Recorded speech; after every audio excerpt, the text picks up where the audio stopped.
Or is the coalition going to be an election vehicle of some sort that we would only sit down, wait for the next 4 years before we start putting our house in order and getting something done? The answer is no. And I think that given what we have seen here and the kinds of conversations we've had so far, should tell you that indeed this is a coalition that has come to stay. But what are we going to do from now till the next election? And I think that Kweku talked about it, and it starts with a framework.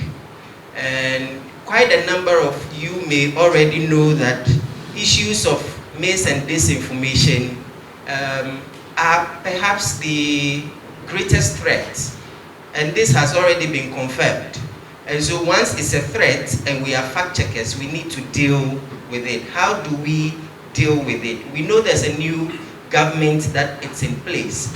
The previous government actually started a framework which Kweku talked about. But now that we have a new government, we do not see clearly what the next line of action is going to be. So as a coalition, this would be our immediate task to get government's attention on the framework and find out ways and means to get government to put the framework together. So we'll be petitioning the government as a coalition, or even send an open letter to government to remind government about the existence of that framework, so that government can now look at it and then get the framework passed. That framework will now give us an idea as to what the next line of action would be, or the steps that needs to be taken in order to fight or combat this animal we call mis and disinformation. Then also, there was a talk about what next? What are we going to do to the bad actors? It's something that we did going into the elections, and we know that these bad actors are always innovating and putting out or churning out false information at every turn. We are not going to sit and watch them. Now, per what we did in the election, we are going to do something similar. Even as Dubawa, as Fact Check Ghana, and all the other partners, we'll be doing our individual work. But when we get to a situation where we see there's a particular bad actor that is consistently churning out false information, as a coalition, we'll come together and name and shame. So it will not be like we are going to sit down and watch these bad actors do what they do and wait till the election. No.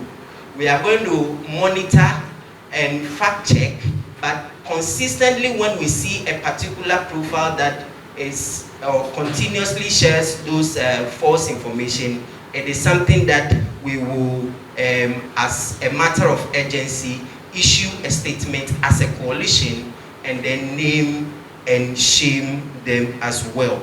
If it is also necessary to organize a press conference or issue a statement, it is something that we are going to do. And I think that our big brothers from Nigeria and South Africa, they are here in terms of the coalition. But the experiences are a little different.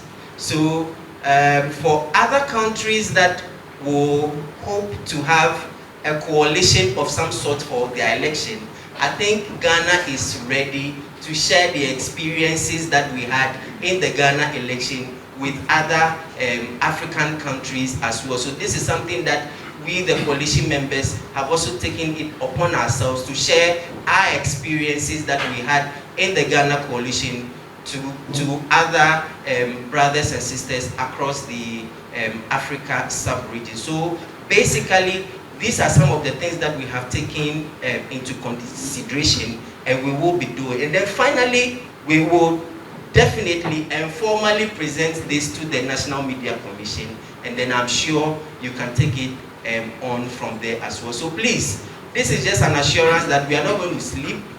but together we are going to work and put these bad actors on their toes and expose them for what they are doing.